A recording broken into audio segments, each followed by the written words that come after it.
যদি সুখে থাকতে চান নামাজ পড়েন। যদি আপনার এখানে অশান্তি লাগে তাহলে নামাজ পড়েন। সুবহানাল্লাহ বলবেন না? যদি আপনার ক্ষুধা থাকে তারপরে না খাবেন। যদি এখানে শান্তি চান রবের দরবারে মাথাটা ঝুঁকান। অনেকে বলেন না মাথা অস্থির হয়ে আছে, মাথা অস্থির হয়ে আছে। অনেক কিছুই তো করে দেখেছেন, মাথা অস্থির হলে, মন অস্থির হলে।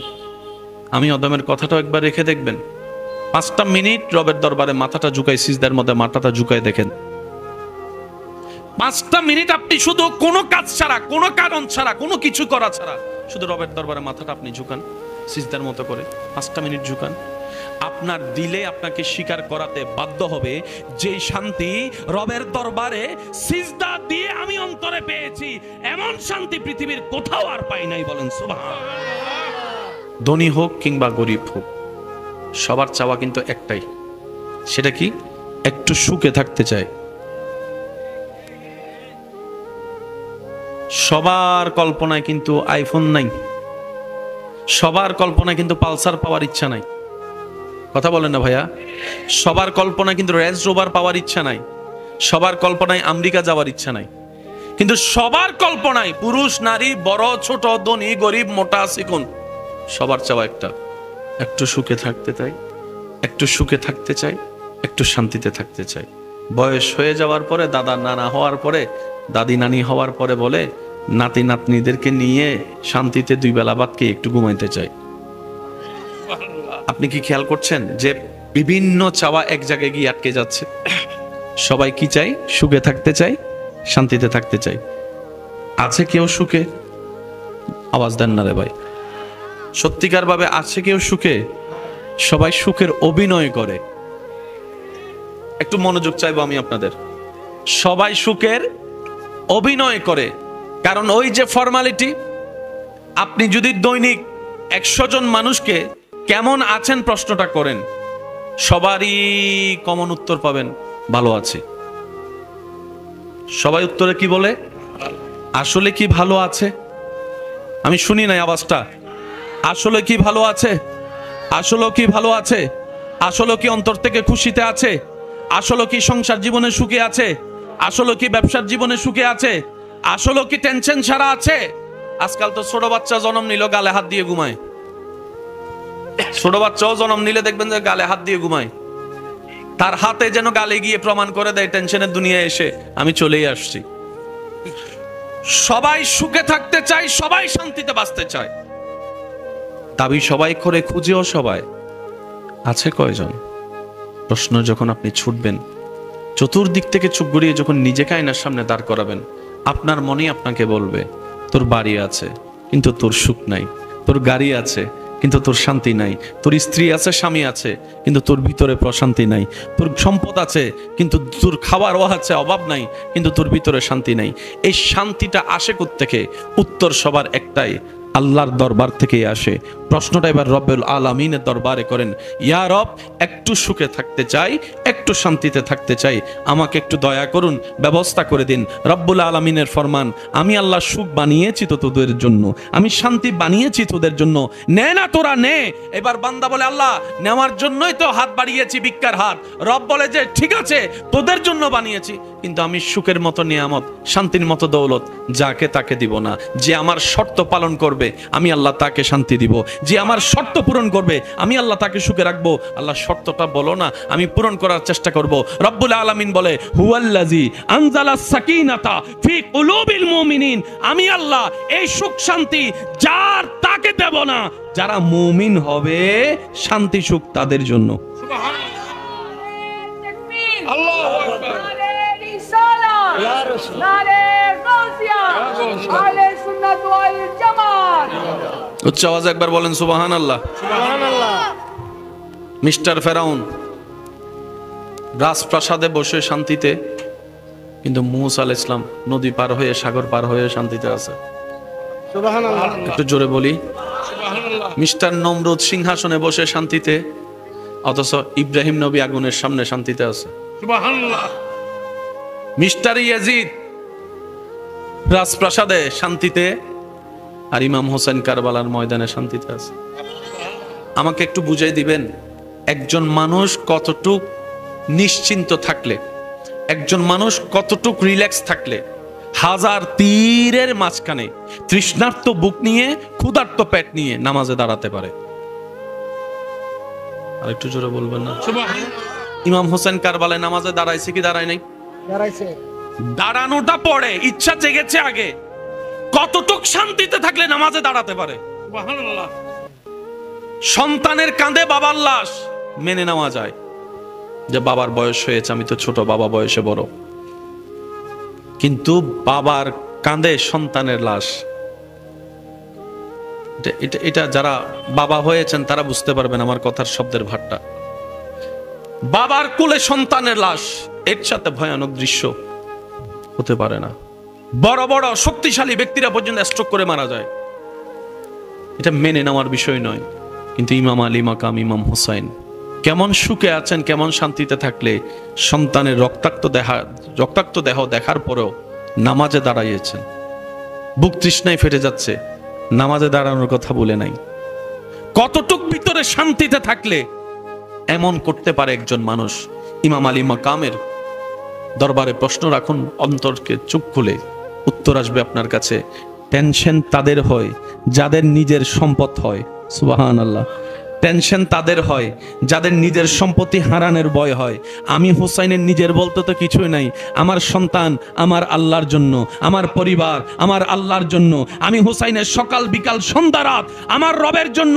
আমি হুসাইনের হায়াতও রবের জন্য, আমার মওতটাও রবের জন্য। আমি হুসাইন আমার সমস্ত কিছু আমার রবের নামে কোরবানি করে দিয়েছি, রবের নামে কোরবানি করে দিয়েছি। আমি আমার বলতে কিচ্ছুই নাই। রব বলে যে, ও হুসাইন, তুমি সমস্ত কিছু আমার নামে কোরবানি করে দিয়েছো, তুমি আমার প্রেমিক হয়েছো। আর আমি আল্লাহর ওয়াদা, প্রেমিক যে হবে আমার, সে যে পরিস্থিতিতে থাকুক, আমি শান্তিদাতা, তার অন্তরে শান্তির ব্যবস্থা করেই দিব।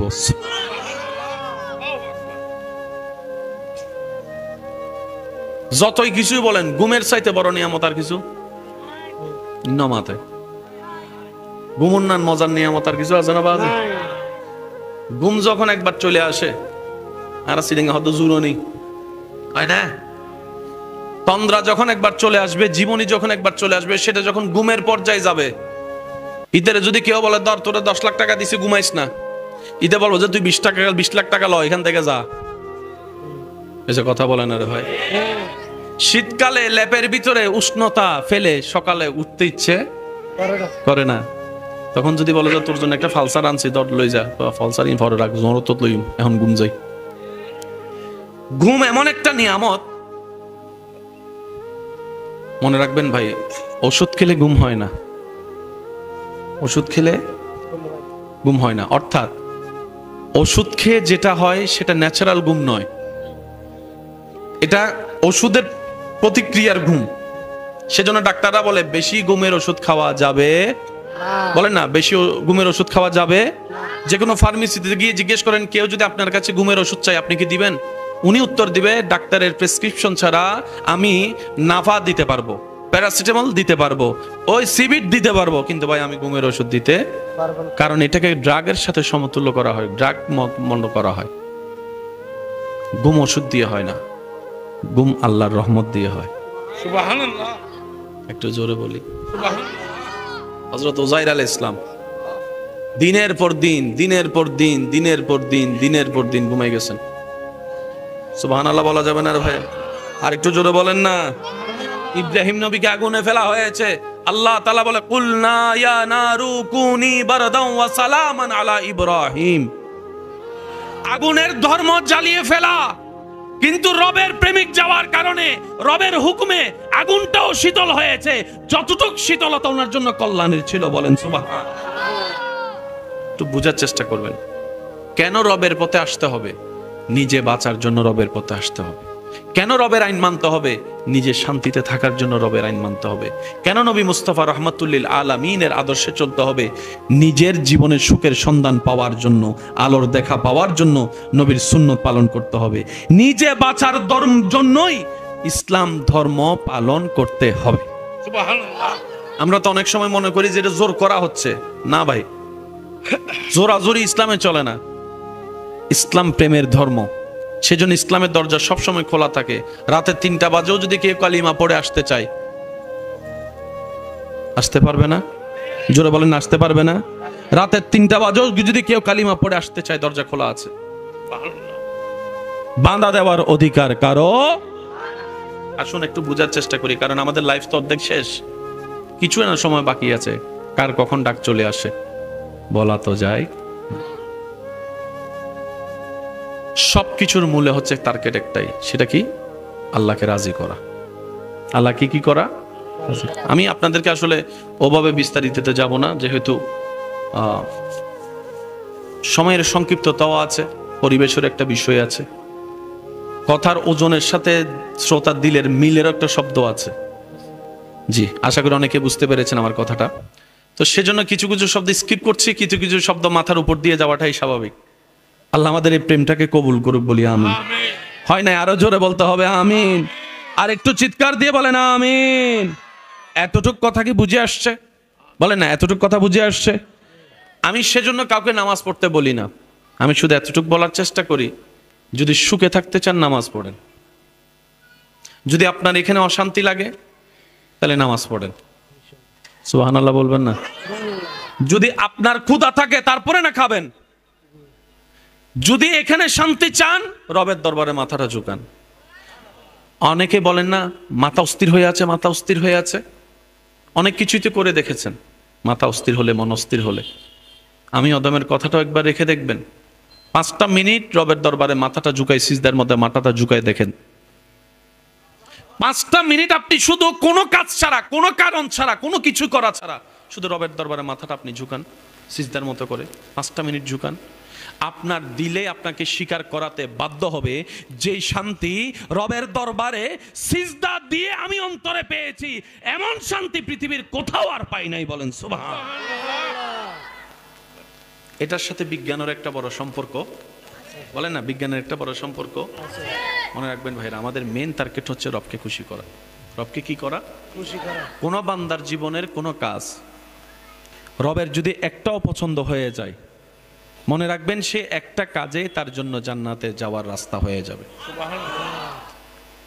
হযরত বাইজিদ বুস্তামি রহমাতুল্লাহর নাম আমরা কম বেশি সবাই শুনছি, বলি না সবাই শুনছি না? ওনার জীবনে 1000টা কাজের মধ্যে ওনার নাম আসলেই একটা কাজের কথা বারবার বেশি আসে, সেটা কি? বলি না কি? মাকে কি করেছেন? পানিটা নিয়ে দাঁড়িয়েছিলেন, ঘুমন্ত মা চোখ খুলে দেখলেন সন্তান দাঁড়িয়ে আছে হুকুম পালন করে। ওই দৃশ্যটা দেখে এদিকে মায়ের দিল খুশি। দেখেন, তকদির পাল্টাতে সময় লাগে না। কেন বলা হয়? এদিকে মায়ের দিল খুশি হওয়ার সাথে সাথে সেই নিউজটা রবের দরবারে যেতে দেরি হয় নাই। সুবহানাল্লাহ। মনে রাখবেন, ওই যে প্রথম কথা বলেছিলাম, দেহ যেখানে 100 বছরে যেতে পারে না, দিল সেখানে সেকেন্ডের আগে চলে যায়। আর একটু জোরে বলি সুবহানাল্লাহ। মায়ের দিল খুশি হয়েছে, রব খুশি হয়েছে। সুবহানাল্লাহ। আমরা অনেক সময় আলেমদের জবানে শুনি, মা সেবা করো, মা সেবা করো, মা সেবা করো, বাবা সেবা করো, মানে কি সবসময় ফাজিবা? না। আপনার মা আপনার সাথে রাগ করেছেন, আপনার বাবা আপনার সাথে রাগ করেছেন, মেজাজ ধরেছে কোনো কারণে, সবার সামনে আপনাকে জুতা দিয়ে পিটছে, সেই অবস্থায়ও আপনি মাথা চোখ নিচে রেখে মা বাবাকে সম্মান দেখানোটাও মা বাবার সেবা। সুবহানাল্লাহ। আপনার ইচ্ছার সামনে এসেছে, সেই ইচ্ছা চাওয়াটা মা বাবার ইচ্ছা সম্মানের সাথে বিরোধিতা হয়েছে। মা বাবার মুখে হাসি ফুটানোর জন্য নিজের ইচ্ছাটাকে মাটির নিচে চাপা দেওয়াটাও মা বাবার সেবা। সুবহানাল্লাহ। মা বাবার সেবা মানে সবসময় হাত পা চিপা নয়, হাত পা চিপা নয়, হাত পা চিপা নয়। হাজারো ব্যস্ততার ভিতরে মায়ের সাথে 2 মিনিট বসবেন, কোনো কারণ নাই, কোনো কথা নাই, মার পাশে 2 মিনিট বসবেন। মা যদি খাটে বসে থাকে, আপনি নিচে মার পাটা জড়ায় ধরে বসেন। রহমত কিছু আসে সবার কাছে, যেই রহমত আল্লাহ রহমান হয়ে সবাইকে দান করে।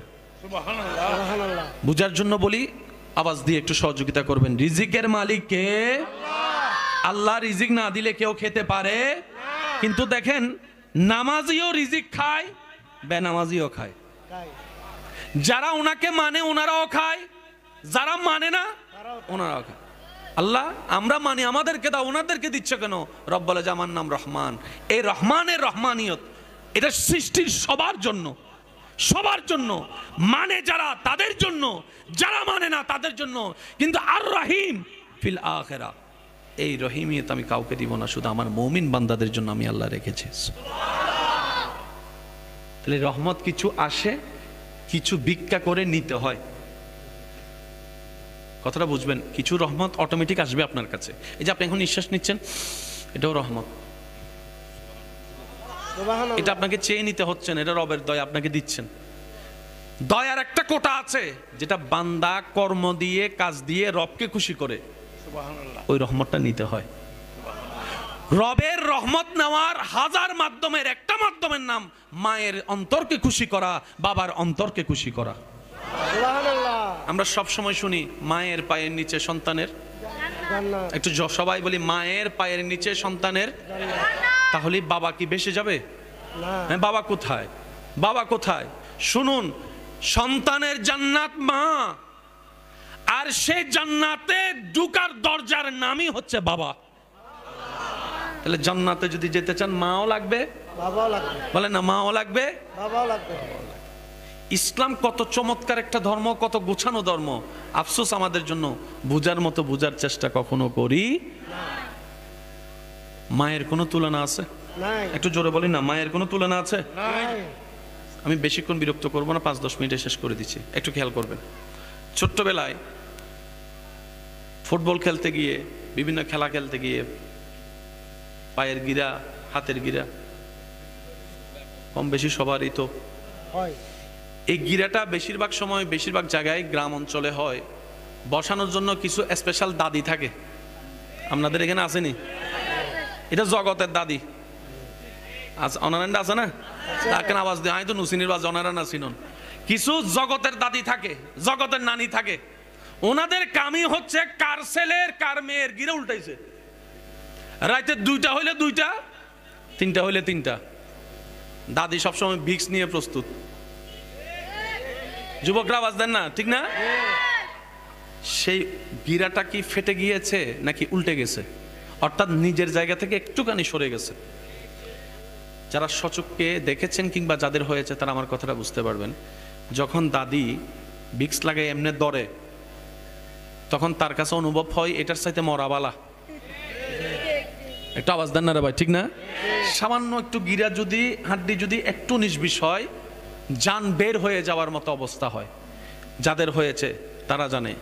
শুনুন, শরীরে যতগুলো হাড্ডি আছে, বিজ্ঞান জানান দেয় একজন মা সন্তানকে দুনিয়ার আলো দেখানোর জন্য, একজন মা সন্তানকে দুনিয়ার আলোটা দেখানোর জন্য হাড্ডি সরে যাওয়ার ব্যথা নয়, শরীরের হাড্ডি 70-80টা হাড্ডি ভেঙে গেলে যেই পরিমাণ ব্যথা হওয়ার কথা, একজন মা সন্তানকে পৃথিবীতে আনার জন্য সেই পরিমাণ ব্যথা, তার চাইতে বেশি ব্যথা আপন করে নেই, অনুভব করে। একজন মা সন্তান প্রসবের সময় ওই ব্যথাটা অনুভব করে, যে ব্যথাটার ধারও কাছেও আমরা কল্পনার জগতেও যেতে পারবো না। একজন মা সন্তান জন্ম দেওয়ার সময় মৃত্যুবরণ করলে